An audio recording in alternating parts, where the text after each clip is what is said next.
Ahoy there, Legion! It's the Monday after a dev stream, and you know I got a recap and review for ya. But this wasn't just any dev stream, no, it was the long-hyped TennoCon 2017. Let me just tell you straight away, Legion, you can breathe a sigh of relief and rest your pitchfork in arms for another day. The single most disappointing thing said wasn't even something that came out of DE's mouth, but a guy proposing to his girlfriend on stage. More on that in a minute. Let's get the easy stuff out of the way first. Umbra's coming. Surprise, surprise. It's only been teased for going on 3 years now, but it was finally shown officially and will be the focus of the next cinematic quest. They curiously did not put a time frame on when he will appear, unlike the biggest surprise of the stream, so I'm not sure if we'll actually see him this year or not. But unlike previous delays, all the other stuff they got planned should actually keep us busy until he does. The flesh farmers of OSTRON got a bustling trade village set up with access to companion pet DNA, papier-mâché masks of various Warframes, supposedly decorative rugs for your Lisette, but the first big surprise of the evening was a crafting station where you can make a melee weapon of your own design from scratch. Pick a blade, type a hilt, some sort of weapon decorational thing, and mix and match parts until you find a weapon class you want to use and like what you see. Craft it up, drop a name on that sucker, and you're good to go. Jeff later said they're aiming to toss in about 6 new polearm stances into the game with this update as well. The next surprise was there will be missions available from the townsfolk you can pick up and help the colony out in one way or another. This of course led up to the biggest reveal of the night.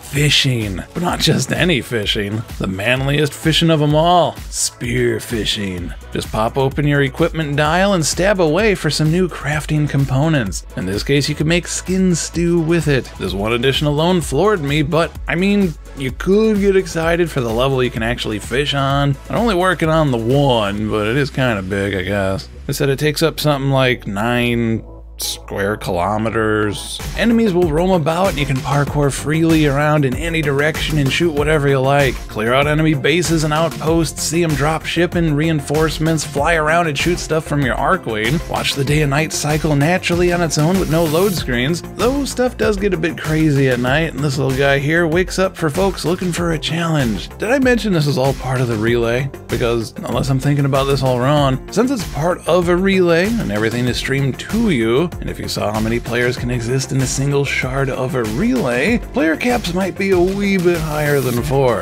I think that night fight will probably be balanced towards that. Oh, clarification, according to Steve it'll be capped at 4 at release, but open up to more later on. I highly recommend watching DE's unveiling of this event. There's a bunch of details the still shots cannot convey. I'll put a link to it in the description. It's 17 minutes long, I already gave you the details, but to see it in action and hopefully what it'll look like in our own hands, assuming they get it working like I think they can in my head, it'll be quite a different experience than we are used to, and I'm looking forward to it. Still gonna avoid the Arcwing portion, but I gotta give credit where it's due. Round of applause to ya, DE. Scott said they intended to make operators super emo and snotty on purpose, and boy howdy did they over-succeed there. But now they're aiming to mature them up into warriors, shifting far away from their current state. They'll have armor you can equip, focus power-fueled ranged weapons you can craft just like the melee ones on OSTRON, have separate energy pools per ability instead of just one that is shared, and they would even like to make some combo with Warframes better mid-battle, like a tag team system. It was hinted that only operators can enter the plains once night falls, meaning those guys are going to have to be tough enough to take down that fleshy titan, so fingers crossed there. The next prime out of the gates is going to be Hydroid, and they didn't even make him ugly, so consider that another nerf to Oberon Prime is a byproduct. Femrhino is actually glass frame, focusing on shape-shifting and melting while wielding a glass hammer.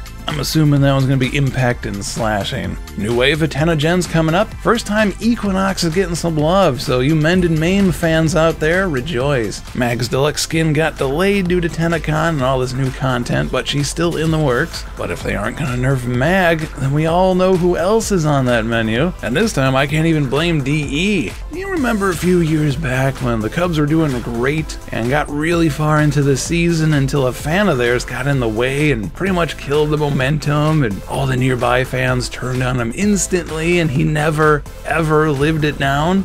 Allow me to set the stage. Question and answer time. Guy's called up and in a visibly overly nervous way mentions how many people are in front of him and how many thousands more are watching at home before awkwardly pausing for far too long. Before he can ask the now obvious, his girlfriend is onto the situation and thus is verklempt off camera. He drops to one knee, making a fairly well-known faux pas as she pretty much has to say yes in front of all these people, which again he just called attention to twice. She unsurprisingly agrees to the commitment and cheers her hat all around. She comes up on stage, they share an embrace, clearly the lady is overcome with happiness, and the guy loudly says he's happy the ring fits because he got it at the last second. Which is an odd way to word it for sure, and very romantic in front of everyone, but so wrapped up in the situation with the love of his life, the guy turns, walks away from her, and shakes hands with everyone on stage before going back to his wife-to-be and going on a several-minute spiel about how salty he is that Trinity is a support character and how she doesn't need a nerf,